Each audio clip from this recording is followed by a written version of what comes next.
Lead compensator क्या चीज़ है? पहली बात तो ये कि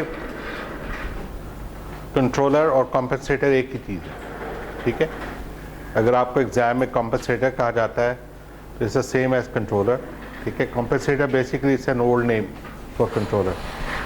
तो और दूसरी बात यह है कि अभी तक आपने कंट्रोलर जो देखा है वो कांस्टेंट मल्टीप्लायर था, के था या के पी था।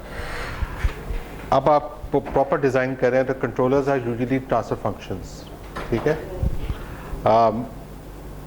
आज से 10-15 साल पहले जो ये कंट्रोलर्स होते थे ये बेसिकली एनालॉग बोर्ड्स होते थे और या ऑप एम्प एम्पलीफायर के ज़रिए ट्रांसफर फंक्शंस इंप्लीमेंट किए जाते थे, continuous time transfer functions. Basically modus operandi ये था कि हम जहाँ इस कोर्स में जैसे जो कंट्रोलर डिज़ाइन करेंगे जो ट्रांसफर फंक्शन, वो फिर ऑप एम्प की चिप्स के ज़रिए वो ट्रांसफर फंक्शन आप एक सर्किट में इम्प्लीमेंट करेंगे और उसको फिर प्लांट के साथ चलाएंगे, ठीक है। अब ये नहीं होता। अब ये आप ये कहते हैं कि ये चीज़ जो है ये आप किसी आर्डिनो बोर्ड में या किसी रास्पबेरी पाई पे या किसी और STM पे, किसी माइक्रो कंट्रोलर पे आप इम्प्लीमेंट करते हैं, ठीक है। तो कॉन्सेप्ट, मैथमेटिकल कॉन्सेप्ट उसके पीछे वही है, सिर्फ अब इम्प्लीमेंटेशन थोड़ी सी चेंज होगी। तो प्रैक्टिकली जो हमारा कोर्स है उस पर कंटेंट पे कोई बहुत ज़्यादा फ़र्क नहीं पड़ेगा। हाँ, अगर आपने जब जैसे भी आप एक्सपेरिमेंट कर रहे हैं तो आपने देखा होगा कि KPKI का एक एनालॉग बोर्ड भी है और एनालॉग सर्किट भी है, और उसके अलावा आप प्रोपोर्शनल कंट्रोलर जो है वो आर्डिनो से भी इम्प्लीमेंट कर रहे थे लास्ट टाइम। उसी तरह हम कोई माइक्रो कंट्रोलर भी और कोई और माइक्रो कंट्रोलर भी यूज़ कर सकते हैं। अच्छा, अब जो सबसे पहला और जो सबसे आप कह लें कि फंडामेंटल कंट्रोलर है जो डिज़ाइन किया जाता है, एक होता है कि आप हिट एंड ट्रायल से कोई नंबर्स देख लेते हैं ट्रांसफर फंक्शन के, हम वो बात नहीं कर रहे हैं। हम बात कर रहे हैं कि प्रॉपर थ्योरी और डिज़ाइन के ज़रिए आप एक कंट्रोलर डिज़ाइन कर रहे हैं, तो वो कैसे होगा। तो उसके लिए पहला कंट्रोलर हम जो यूज़ करेंगे वो लीड कॉम्पेंसेटर कहलाता है। क्यों कहलाता है लीड? और पुरानी किताबों में पढ़ेंगे तो आप इसको नेटवर्क भी कहते हैं, लीड नेटवर्क भी कहते हैं, ठीक है। तो बेसिकली दो तरह के कंट्रोलर्स इस सेक्शन में आप पढ़ेंगे, एक लीड कंट्रोलर्स हैं, लीड नेटवर्क्स, और दूसरा लैग कंट्रोलर्स या लैग नेटवर्क्स, ठीक है।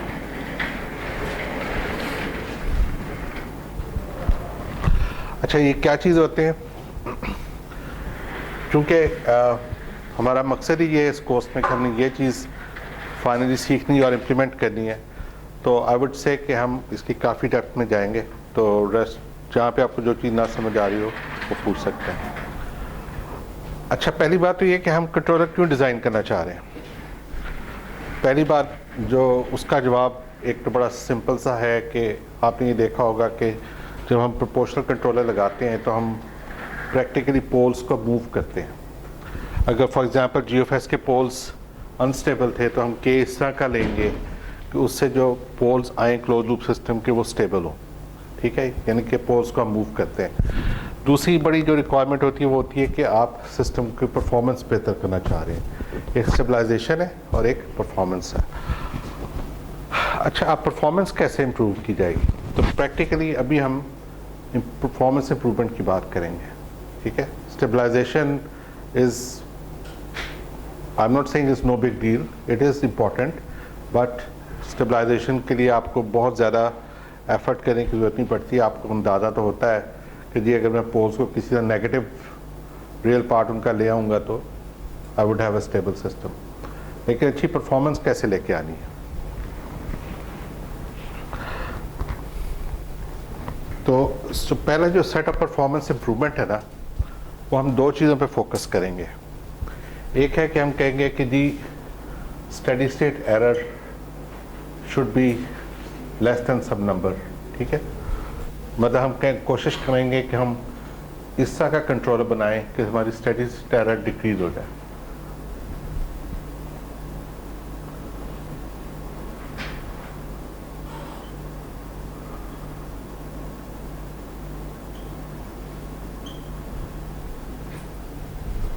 ठीक है।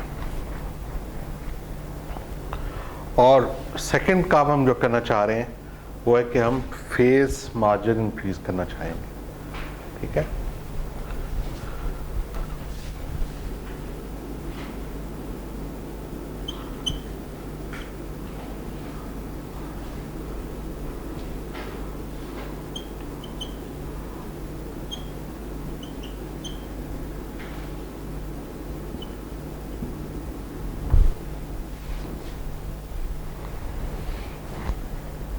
आप लोगों को आइडिया है फेज मार्जिन क्या होता है? याद है लास्ट टाइम से किया है ना हमने? किया नहीं? अब्दुल्ला ने तो कहा किया है, बाकी लोग? हाँ किया हुआ। अच्छा, तो फेज मार्जिन बेसिकली सिस्टम का वो फेज है जब आपका गेन 1 होता है। जब आपके सिस्टम का जो ओपन लूप गेन है जब वो 1 हो तो उसका जो फेज का 180 डिग्री से डिफरेंस होता है वो हमारा फेज मार्जिन होता है। और इसके हम क्यों ये डिफाइन करते हैं? ताकि हम वो डेंजर पॉइंट को आइडेंटिफाई कर सकें और उससे दूर रह सकें, जो कि -1 का पॉइंट है। -1 का मतलब हो गया मैग्नीट्यूड 1 और phase 180 degree. We want to avoid that. तो by ensuring a good phase margin we are avoiding -1 point. और ये एक बड़ा इंपॉर्टेंट रिलेशनशिप है, ये आपको आना चाहिए और इसको लिख लें अपने पास। ये रफ रिलेशनशिप है फॉर सेकंड ऑर्डर सिस्टम, ठीक है? ये डिग्रीज में है, ठीक है? मसलन अगर किसी सिस्टम का फेज मार्जिन 50 डिग्री है तो उसका डैम्पिंग रेशियो रफली 0.5 होगा, ठीक है? तो अगर हम फेज मार्जिन इंप्रूव करते हैं तो हम डैम्पिंग रेशियो भी इंप्रूव करेंगे, ठीक है? तो वो automatically it comes with the improvement. तो that is an important thing. तो इसका मतलब है कि हम जब हम लीड कंट्रोलर तब लगाएंगे जब हम फेज मार्जिन इंप्रूव करना चाह रहे हो और जब हम स्टेडी स्टेट एरर इंप्रूव करना चाह रहे हो, ठीक है? रिड्यूस करना चाह रहे हो। Any questions? अच्छा, वो किस तरह से होता है उसके 2 पार्ट्स हैं। एक पार्ट तो ये है कि ये जो लीड नेटवर्क जिसको हम DFS कह रहे हैं, ट्रांसफर फंक्शन है, उसको थोड़ा सा समझने की जरूरत है। ये क्या है और ये इसमें अल्फा क्या चीज़ है और ये कैसे हम फाइंड आउट करेंगे, कैपिटल T कैसे फाइंड आउट करेंगे, ये दो, एक ये चीज़। तो ये तो हो गया अल्फा और T, ठीक है? और फिर इसका GFS के साथ क्या लिंक बन रहा है, ठीक है? क्योंकि अल्फा और T को हमने डिज़ाइन करना है तो GFS के साथ मिल के करना है, तो हमें GFS का भी थोड़ा सा एनालिसिस करना है और इसका भी एनालिसिस करना है। तो हमारे जो आज के काम के 2 पार्ट, डिस्कशन के 2 हिस्से होंगे। पहले पार्ट में हम इसके ऊपर फोकस करेंगे और दूसरे पार्ट में फिर देखेंगे कि अच्छा ये चीज़ की ये प्रॉपर्टीज़ हैं, अब जब ये GFS के साथ मल्टीप्लाई होगा या कन्वॉल्व होगा फिर क्या होगा, ठीक है? तो बेयर विद मी, थोड़ा सा हम इसकी डेप्थ में जाएंगे। पहले तो मुझे आप सिंपली बताएं कि ये जो मैंने चीज़ लिखी हुई है इसके पोल्स और ज़ीरोस क्या है। ये फर्स्ट ऑर्डर सिस्टम है, ठीक है ना? एक इसका पोल होगा, एक इसका ज़ीरो होगा। बताएंगे क्या पोल और क्या ज़ीरो है इसका? इसको मैं अगर DFS को ऊपर नीचे T से डिवाइड कर दूं या T कॉमन ले लूं तो मेरे पास ये चीज़ आ जाएगी।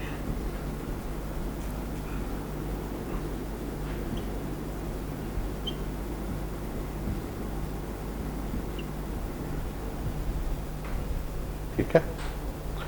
यहाँ से पोल क्या आ जाएगा? जैसा हसन ने कहा, पोल आ जाएगा -1 ओवर अल्फा T और 0 आ जाएगा।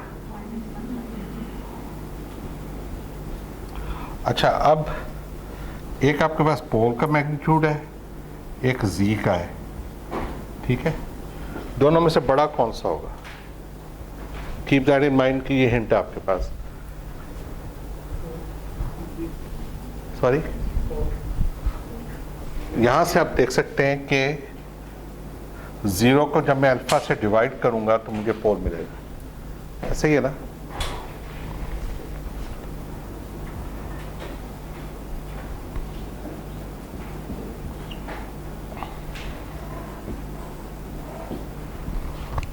क्या ख्याल है?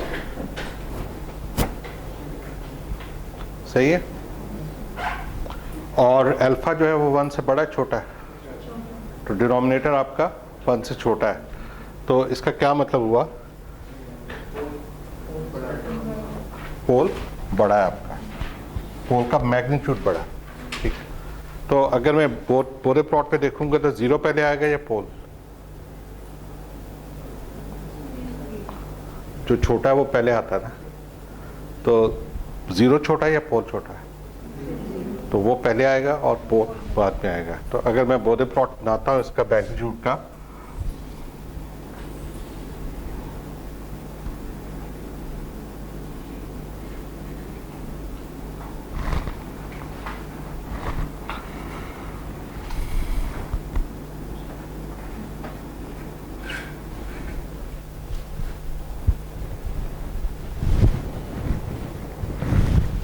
ठीक है,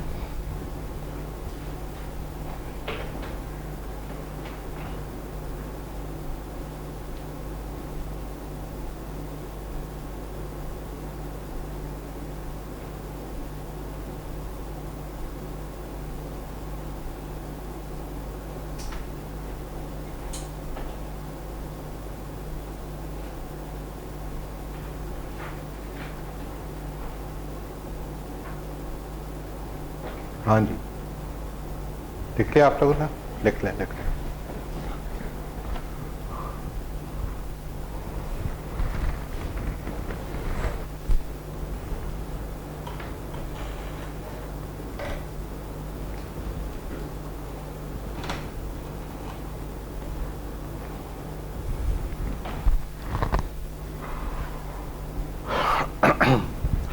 अच्छा, अब अगर मैं इसका बोधे प्लॉट बनाऊं तो क्या होगा कि पहले तो ज़ीरो पे जाएगा क्योंकि डीसी गेन इसका ज़ीरो है, स्ट्रेट जाएंगे, फिर ये राइज करेगा ब्रेक पॉइंट पे और फिर आगे आके फ्लैट हो जाएगा। ठीक है, तो मैं कहता हूँ कि ये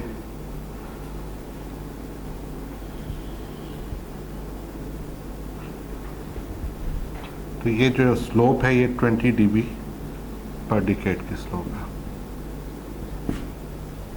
ठीक है, अच्छा, ये तो हो गया मैग्नीट्यूड। ठीक है,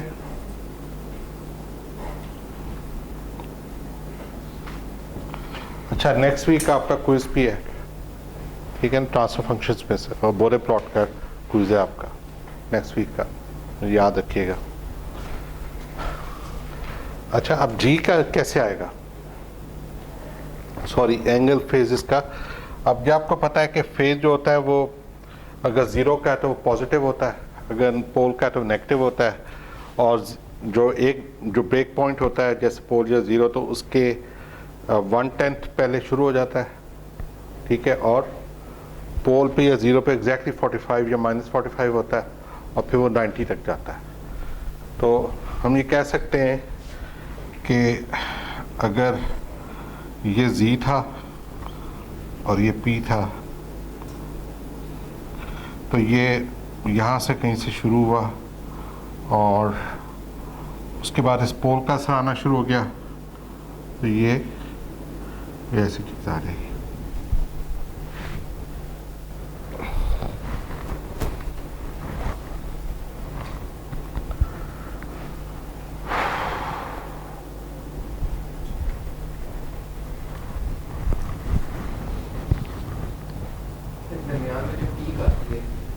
जी, तो वो पॉइंट रफली इनका मीन होता है या वो कैसे निकलता अच्छा क्वेश्चन है।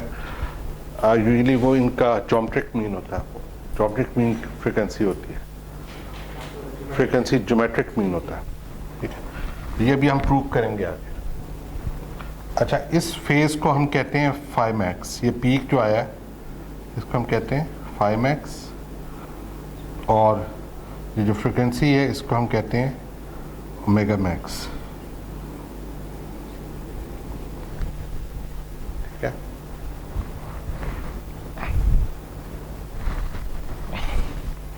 अब हम कोशिश करते हैं कि थोड़ा सा इसका एनालिसिस करें कि ये ओमेगा मैक्स आएगा कैसे। तो क्यों हम देखना चाह रहे हैं? इसलिए कि याद करें हमने फेज मार्जिन बढ़ाना है। फेज मार्जिन बढ़ाने के लिए क्या ज़रूरी है? हम फेज ऐड करें। देखें ना, जब ये दोनों चीज़ें साथ साथ होंगी तो इनके फेजेस ऐड होंगे। ठीक है, और जब फेजेस ऐड होंगे तो फेज मार्जिन खुद ब खुद इंक्रीज होगा। ठीक है, हम this is what we want to achieve.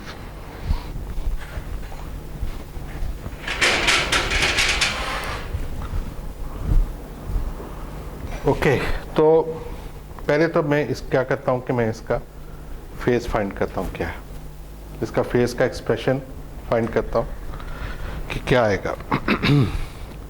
तो उसके लिए आप किसी तरह भी चल सकते हैं, लेकिन मैं कहता हूँ कि लेट्स से कि हम डी ऑफ जी ओमेगा लिख लेते हैं, ठीक है। That is equal to T G omega plus 1 over alpha T G omega plus 1, ठीक है। यहाँ से मैं कह सकता हूँ 1 plus G omega T over 1 plus alpha J omega alpha T, ठीक है। अब इसका फेज निकालें। फेज क्या आएगा? फेज निकालने के लिए क्या करना पड़ेगा? हम कहते हैं कि phi is equal to let's say D of G omega, that will be equal to angle of 1 plus G omega T minus angle of 1 plus J omega alpha T.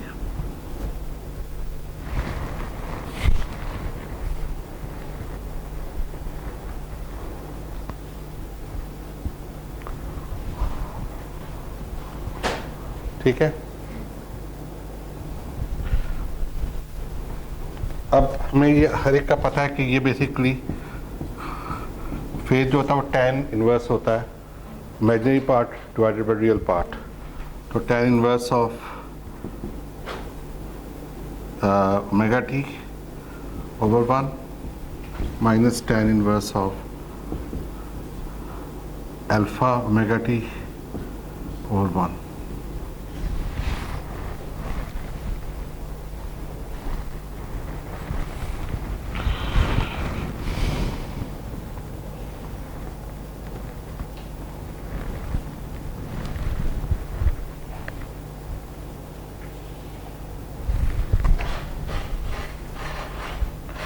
अब हमने फाई मैक्स फाइंड करना है ना, तो ये एक typical min max problem है। तो मैक्सिमम ऑफ फेज कब आएगा, किस फ्रिक्वेंसी पे आएगा? हम क्या करेंगे, डेरिवेटिव लेके फेज का उसको 0 के बराबर पुट करेंगे और वहाँ से फ्रिक्वेंसी फाइंड करेंगे, ओमेगा मैक्स फाइंड करेंगे। करें।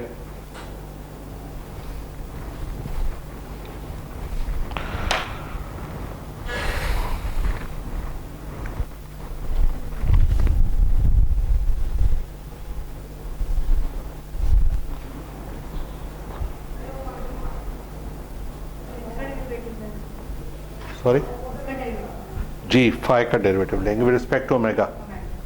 ले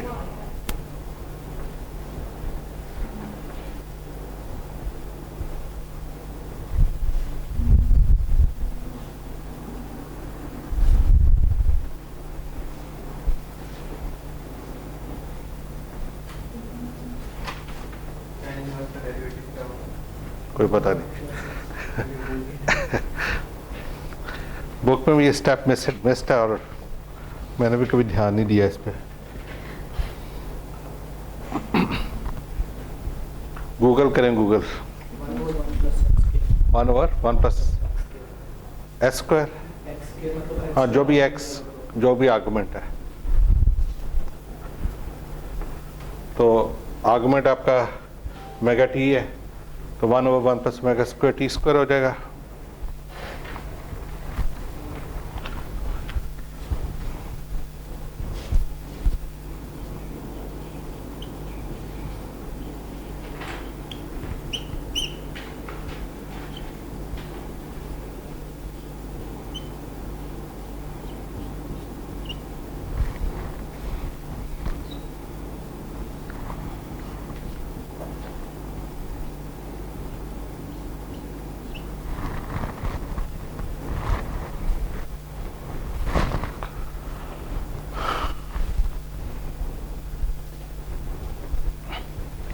तो इसको आप 0 के बराबर पुट करेंगे। पहले चलें इसमें कुछ कॉमन जो हो सकता है वो ले लें। कॉमन इसमें क्या आ सकता है? बहुत ज़्यादा कुछ कॉमन नहीं आएगा।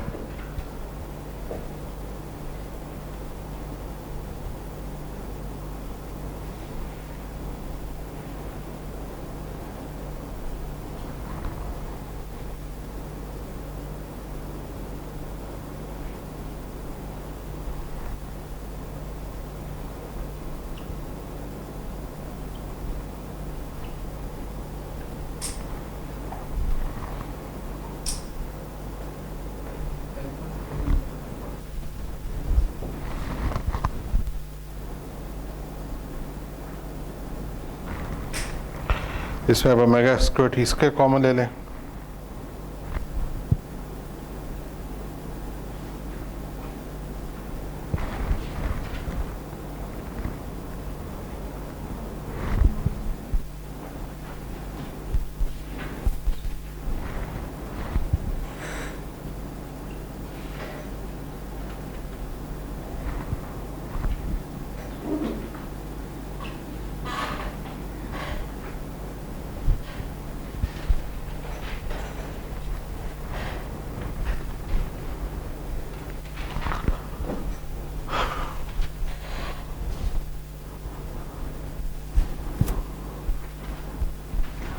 अब क्या करेंगे? जीरो कर दें, हाँ, ये डिनोमिनेटर खत्म हो गया। तो हम ये कह सकते हैं कि omega square T square alpha square, लेकिन वो तो फिर सब कुछ ही ख़त्म हो जाएगा।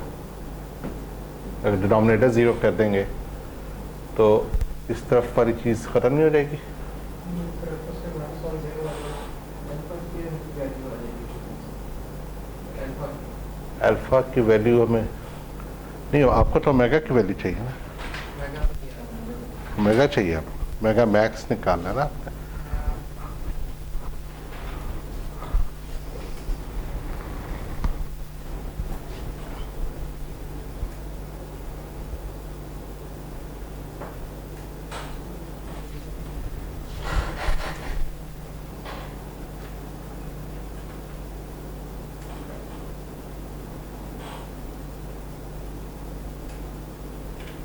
हाँ जी, क्या करना पड़ेगा?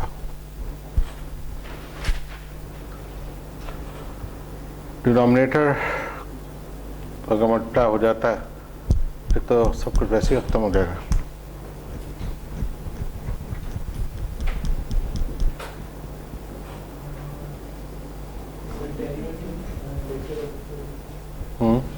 तो जो ओमेगा हमारा वो ऐसा वो ओमेगा की तकलीफ से ले लें तो टी हमारा ऊपर आ जाएगा न्यूमरेटर में और फिर अल्फा की आ जाएगा। क्या कह रहे हैं, ओमेगा कॉमन ले लें? सर हम ओमेगा की तकलीफ से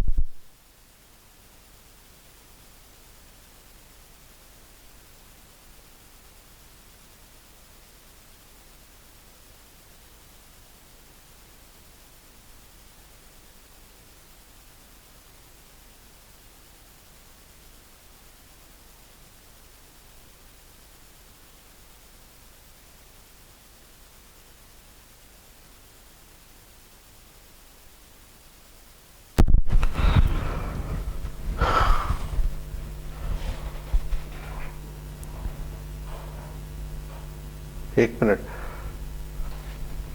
हमने यहाँ पे टी भी करना लिखना था ना, है ना? यहाँ पे अल्फा टी आना था,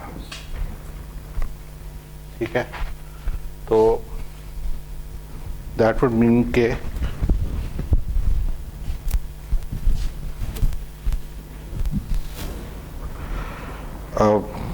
बल्कि यहाँ से ही हम इसको चेंज कर देते हैं।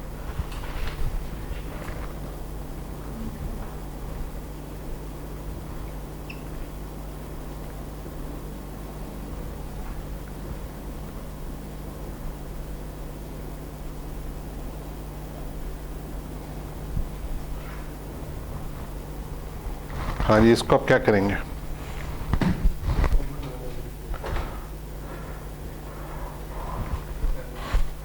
डिनोमिनेटर तो सर छोड़ देते हैं ना जीरो के लिए, ठीक है, तो हम कहते हैं कि टी न्यूमरेटर में टी प्लस अल्फा स्क्वायर, फिर टी कॉमन ले लें, टी कॉमन ले लेते हैं तो फिर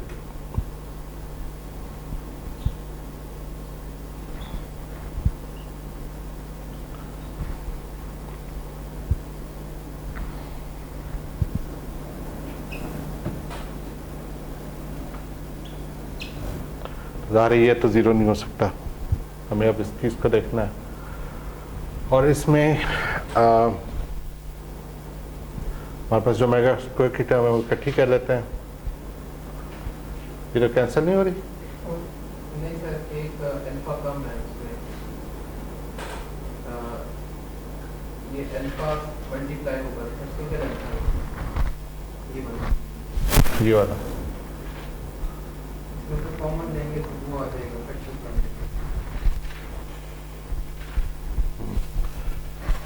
तो हम अब इसमें क्या कहते हैं कि ओमेगा को कॉमन देते हैं,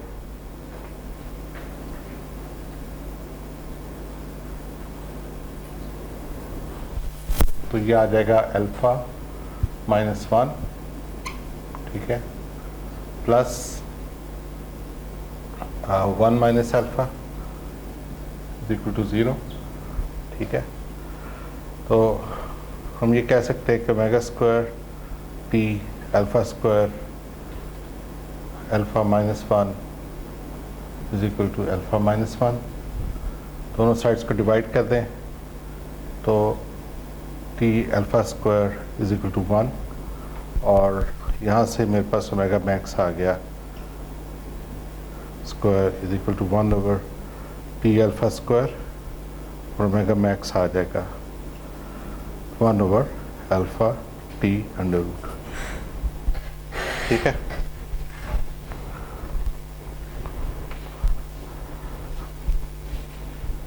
अब हसन, जो आपका क्वेश्चन था कि क्या ये वाला जो पॉइंट है वो z और p का मीन होगा, तो ये ज्योमेट्रिक मीन है। कैसे? ज्योमेट्रिक मीन p का क्या होता है? Under root. तो अगर मैं इसके अंदर लिखूं 1 ओवर p क्या है? 1 ओवर अल्फा टी, और z जो है 1 ओवर t है, तो टी स्क्वायर बाहर आ जाएगा और अल्फा का अंडर रूट आ जाएगा। ये आपने उलट तो नहीं कर दिया?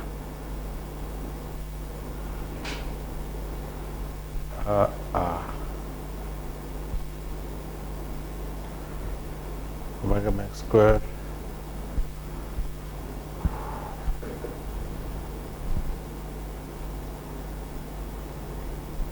ई स्क्वायर है, ठीक है, और ये अल्फा है।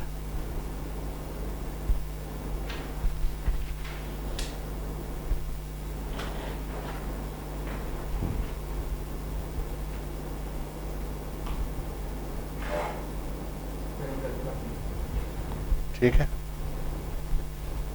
तो हमें पता लग गया कि ये जो फ्रीक्वेंसी होगी जिस पे फेज मैक्सिमम आएगा वो आएगा 1 over under root alpha into T. अब थोड़ी सी ज़हमत करें और बताएं कि फाई मैक्स खुद से इसकी अपनी वैल्यू क्या होगी। क्या हम देख सकते हैं? निकल आएगा फाई मैक्स। ये हमारे पास फाई का फॉर्मूला है।